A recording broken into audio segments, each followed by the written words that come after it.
On the weekend, we saw a contrast of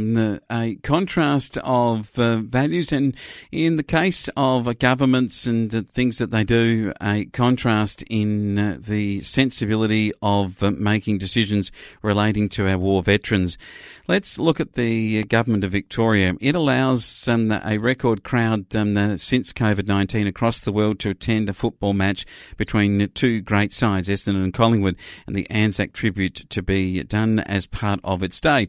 No one argues with that. The crowd size has been enlarged in recent weeks, and there hasn't been any COVID-19 in Victoria or in surrounding areas, and we've been able to continue with AFL pretty much except for the Perth circumstance over these past few months.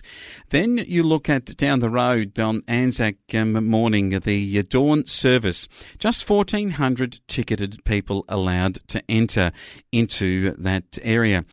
What makes this even more unbelievable was that a fence was built around the Shrine of Remembrance in Melbourne, and in a very unusual situation, a father and son who'd both served for Australia, one got a ticket to go in, the other stood with his medals outside the fence at the dawn service. A tragic scene in my mind, one that should never happen, and one that the Victorian government still has yet to explain. And that is the view of Louise Staley, who is the Shadow Treasurer.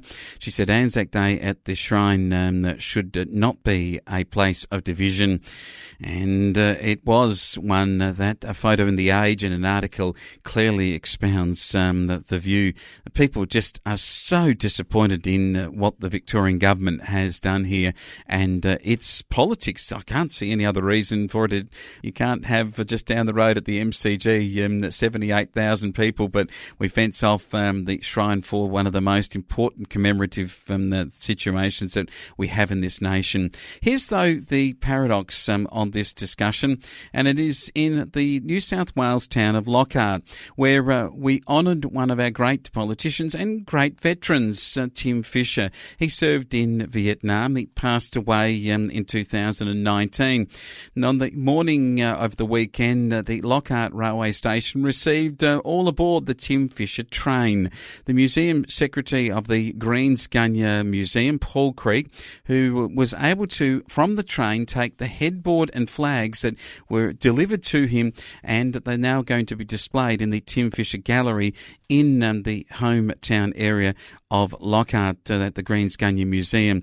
Now that, to me, is commemorating and reflecting on a person of value and doing it correctly. There were no fences at the Lockhart railway station. There were no shutouts or lockouts for those people standing around the Lockhart War Memorial. For mine, it is politics being played by the Premier of Victoria, which is of the lowest form.